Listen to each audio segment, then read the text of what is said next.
call to order the City of Wyoming regular council meeting for June 15th, 2021. Let the record reflect we do have a quorum. Member Luger, Member Onstad, Member Yeager, and Mayor Iverson are present. Please stand for the Pledge of Allegiance. I pledge allegiance to the flag of the United States of America and to the republic for which it stands, one nation, under God, indivisible, with liberty and justice for all. Mr. Linwood, do we have anybody signed up for open forum? Okay. We'll move on to approval of minutes. Number 1 on our agenda. Consider approving the minutes of the regular meeting of the Wyoming, Minnesota City Council for June 1st, 2021. If there are no questions or comments, do we have a motion to approve? So moved. We have a motion to approve by Member Luger. Do we have a second? Second. We have a second by Member Onstad. All in favor, say aye. Aye. Opposed? So approved. Number 2, consider approving the minutes of the Wyoming City Council work session meeting on June 9th, 2021. If there are no questions or statements, we need a motion to approve. Motion. Motion to approve by Member Onstad. Do we have a second? Second. We have a second by Member Luger. All in favor, say aye. Aye. Opposed? So approved. Consent agenda, item number 3, 4, 5, and 6. Does anybody wish to pull an item on the consent agenda for further discussion? All right, seeing that there is nobody wishes to pull anything, we do need a motion to approve consent agenda 3, 4, 5, and 6. So moved. We have a motion to approve by Member Luger. Do we have a second? Second. We have a second by Member Onstad. All in favor, say aye. Aye. Aye. Opposed? So approved. Agenda item 7, 8, 9, 10, and 11 is reports of officers, boards, commissions, and department heads. Does anybody wish to pull an item for further discussion? Nobody wishing to pull an item for further discussion. We'll move on to new business, which is number 12 on our agenda, to consider resolution 21-06-51, a resolution granting site plan review of in addition and parking lot improvement at 5368 266th Street. Mr. Weck, are you starting off on that? Hi, Mayor and council members. Woodsett Smith and Olding is moving into the Fairview building. It's been vacant for a number of years. They've already been issued permits to remodel the interior of the space. They wish to make parking lot improvements, get it more ADA accessible, and add an addition on the east end of the building for a garage area. Planning Commission is recommending approval. There are 5 or 6 conditions listed in the staff report. Mr. Tim Hool is here representing Woodsett. He did provide comments to us. We were able to get through them today. So for those items, there's a couple things we're just want a little more clarification. But this over here is insurmountable. The grading, or not grading, drainage weight items. There's again a couple minor things that Mr. Erickson would like to have addressed. But otherwise, there's nothing that can't be done. So again, the Planning Commission recommended approval of site plan review with those 6 listed conditions. Okay, thank you very much. We'll open it up to questions. Member Luger. No questions. Member Onstad. No questions. Member Yeager. Okay, I noticed a difference between the staff and the planning commission recommendations regarding the pedestrian walkway. Staff appears to require 2 walkways, a revised walkway between the parking lot and a new walkway, a revised walkway between the parking lot and the building, and a new walkway to replace the one proposed to be removed, while the planning commission appears to require 1 5-foot walkway from the main entrance east to Felton alongside the U-shaped driveway. Can you clarify that, or? The first one, I don't think there's any, it didn't become a question for, I think, the planning commission. It was the second one, the one that went from the entrance down to Felton Avenue. That was totally removed in the plans that they saw. So that was revised from the plans we received after the meeting. Right now, that sidewalk's only going down the U-shaped drive. Okay. It needs to go all the way to Felton. So I spoke to Mr. Gould, or sent him an email earlier today, and that's not an issue, not a problem either. So there's no discrepancy? No. It's just the way it was worded was a little confusing. That could, Okay. And then you said in the memo that code called for 6-foot walkways and the recommendation is for 5 foot. our zoning ordinance has a 6-foot width. ADA is 5 feet. Kind of going back to the storm shelter, they're removing that because it exceeds the state building code. The ADA requirements are part of the state building code. Our 6-foot sidewalk would be exceeding the building code. But the planning commission is fine with the 5 foot. It meets ADA requirements also. So. Okay. So does that mean now that we need to revise our ordinance to meet the 5 foot? Because you say now, That would be something that we should address. okay. Okay, and then the last question. I did go through all the materials that was submitted after the planning commission meeting. Are these is this the material that was submitted on June 11th sufficient to fulfill the conditions laid out in the resolution? There's a couple items, well, no, the conditions should still stand, because there's still a couple items that are a little bit outstanding. And we could remove the sign plan, there's no problem with that, resolution, but it's otherwise, yes. But what you received is answering staff's questions and, 95%. Okay. Need some clarification on a couple things. okay, that's all I have. All right, if there are no further questions, we need a motion to approve Resolution 21-06-51, a resolution granting site plan review of an addition and parking lot improvement at 5368 266th Street. All in favor say aye. Aye. Opposed? So approved. Number 13 on our agenda, to consider Resolution 21-06-52, a resolution accepting the proposal from Interstate Companies for the overlayment of Viking Lane and Viking Court in the amount of $36,750. Mr. Elmjeld, are you going to be speaking to us? Yes, Mayor and council members. As you know, in 2020, we started maintenance patches of streets that are beyond repair for regular street maintenance, and they're also not in the 5-year CIP. Earlier this year, council approved Faxton Avenue by Kevin's Car Wash. The last streets for 2021 are Viking Lane and Viking Court. These sections are right down to the gravel base, especially in that cul-de-sac. And we have gravel problems in the people's yards there. This is a temporary repair. It lasts 7 to 10 years until they're eligible for the CIP. So we received 3 estimates. Interstate Companies with a bid of $36,750. Allied Blacktop was $36,860. And Bituminous Roadways came in at $38,335. So the low bidder, Interstate, is the same company that did Faxton earlier this year. Funding for this project comes out of the CIP for street maintenance that provides $100,000 a year. With the Faxton maintenance patching earlier in the year and this repair, the 2021 maintenance patching amount is $48,065.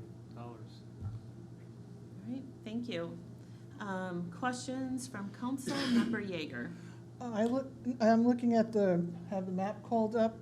The Viking Lane just goes to Viking Court. Why aren't we doing the whole We thing feel around? we can repair the rest of the street with it, now that we have that street box. Okay, and the repair would be just basically filling potholes from where Viking Court comes in all the way around to? All the way around, and the edges are crumbling. Okay. Okay, that's all I had. Member Onstead. No questions. Member Luger. No questions. Perfect, all right. Then we need a motion to approve Resolution 21-06-52, a resolution accepting the proposal from Interstate Companies for the overlayment of Viking Lane and Viking Court in the amount of $36,750. Do we have a motion to approve? Motion. Motion to approve by Member Onstead. Do we have a second? Second. Second by Member Luger.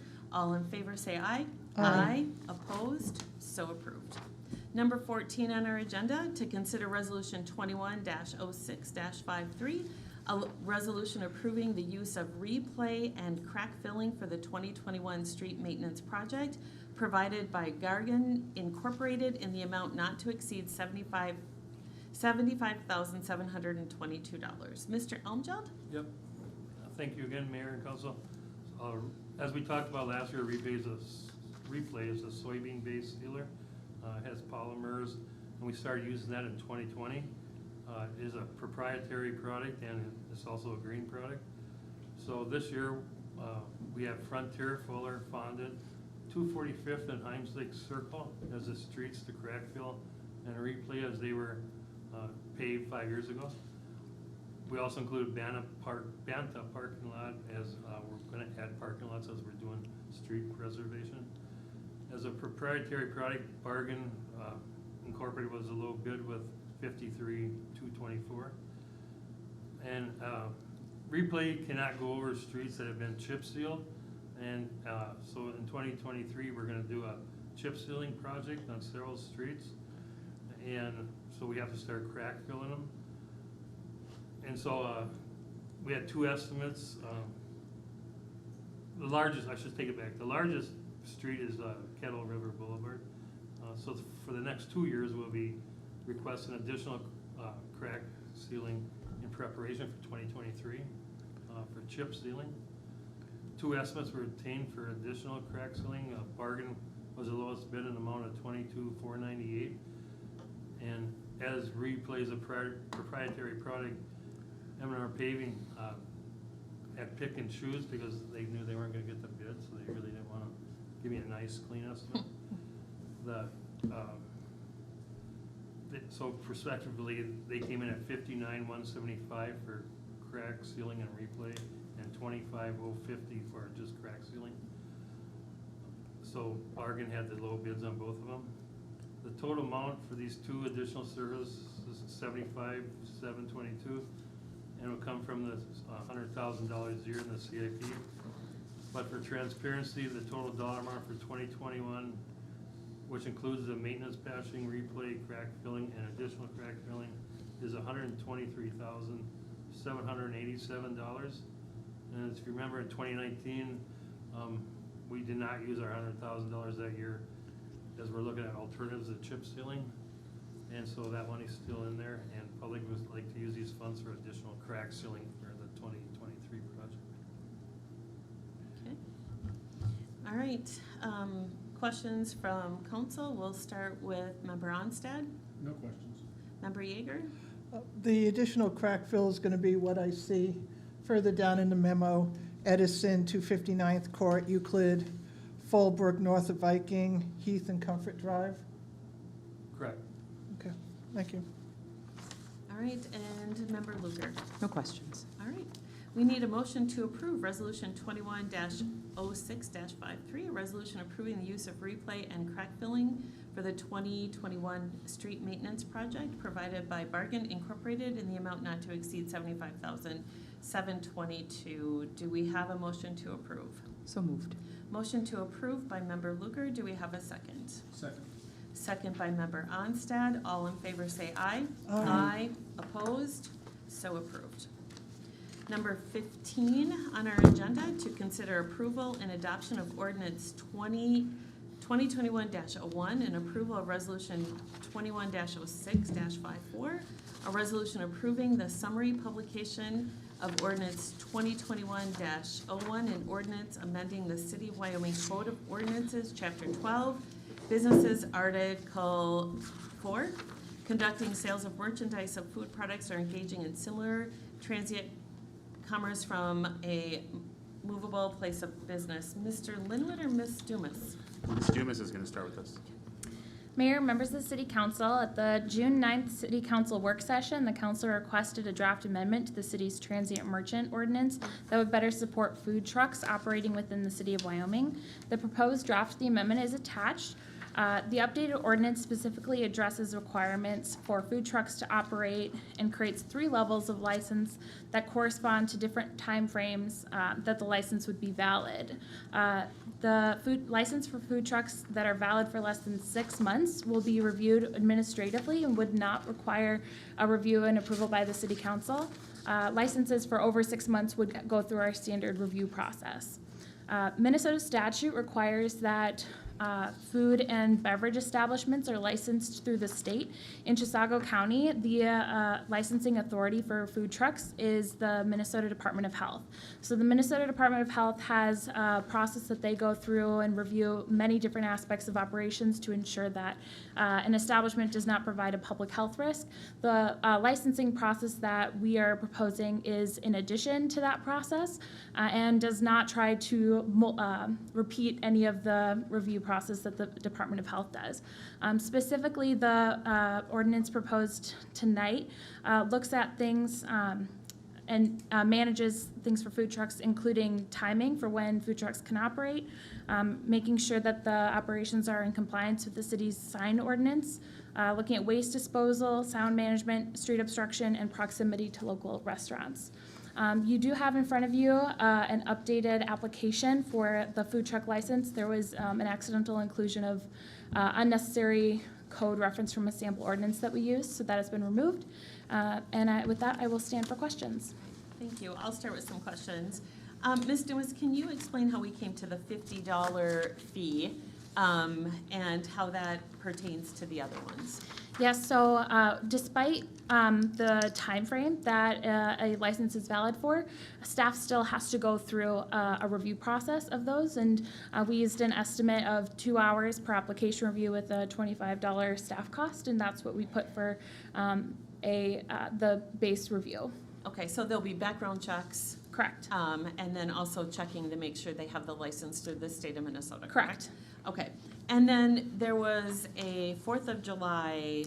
That has been removed. That was a part of the unnecessary code. Okay, I was gonna say, Yes. that was interesting. Yes, That was yes. in there. Okay, perfect. All right. So I have no further questions. Member Luger. I have none.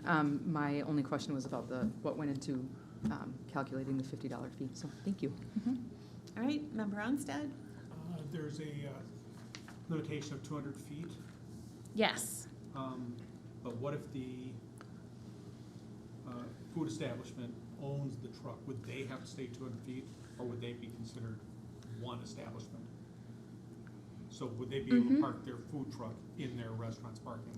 Yes, so the ordinance does make a specification for private use of a food truck. So if a business was parked in their own parking lot with a food truck, that would not apply.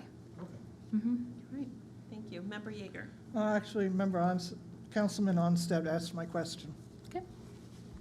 All right, so if there are no further questions, we need a motion to approve the adoption of ordinance 2021-01 and approval of resolution 21-06-54, a resolution approving the summary publication of ordinance 2021-01, and ordinance amending the City of Wyoming Code of Ordinance, Chapter 12, Businesses, Article 4, conducting sales of merchandise or food product or engaging in similar transient commerce from a removable place of business.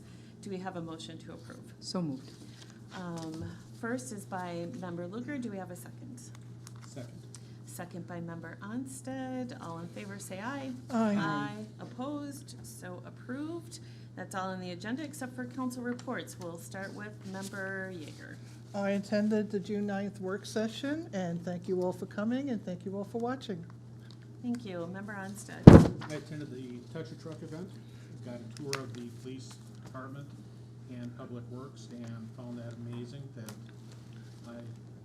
we need to upgrade.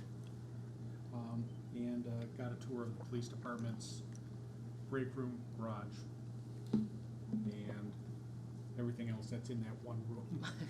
I also attended the community barbecue that day. Attended the planning commission on June 9th and the workshop on June 10th. All right. Thank you. Member Luger. I attended the Park Advisory Commission meeting on the 7th, as well as the budget work session on the 9th. All right. Thank you. I attended the work session. I attended the Touch a Truck, which was very well attended. Good job, you guys. I thought it was, everybody was pretty excited to be back again. Definitely saw that. I also attended the Public Safety Barbecue on Galen Drive. Just an amazing event. So we thank those families for doing that for our public safety. Also attended the Park Advisory Commission as well, otherwise it was a slow couple of weeks for me. And then if we can have Mr. Erickson just give a brief update on our roads. Am I catching off guard? Sorry. No, thank you, Madam Mayor, members of council. We've made great progress on our project. The portion west of 61 is paved, although there is a lot yet to do with MnDOT's project, and there's going to be some future closures on 61 to through traffic with detours utilizing 35. Our remaining project remains, the existing portion that remains is 61 to the east to Fenwick. The sanitary sewer pipe is installed, the pipe work is done, they're beginning to work on the roadway. And so we expect curb and gutter hopefully later this week. There's a scheduling matter there that we need to get them in, but it is ready for them. And so we're nearing the end with our improvement project here. So we expect that to be completed here yet this month. But again, MnDOT will be following for some time yet. Yeah, okay. And just the fact that we haven't had rain, we need the rain, but it's helped a little bit on our projects, right? Yeah, with they made that? good progress. Yeah, all right. Thank you Thank you. very much. So with that, we do need a motion to adjourn. Anybody? So moved. All right. We need a second. Second. All in favor? Aye. Opposed?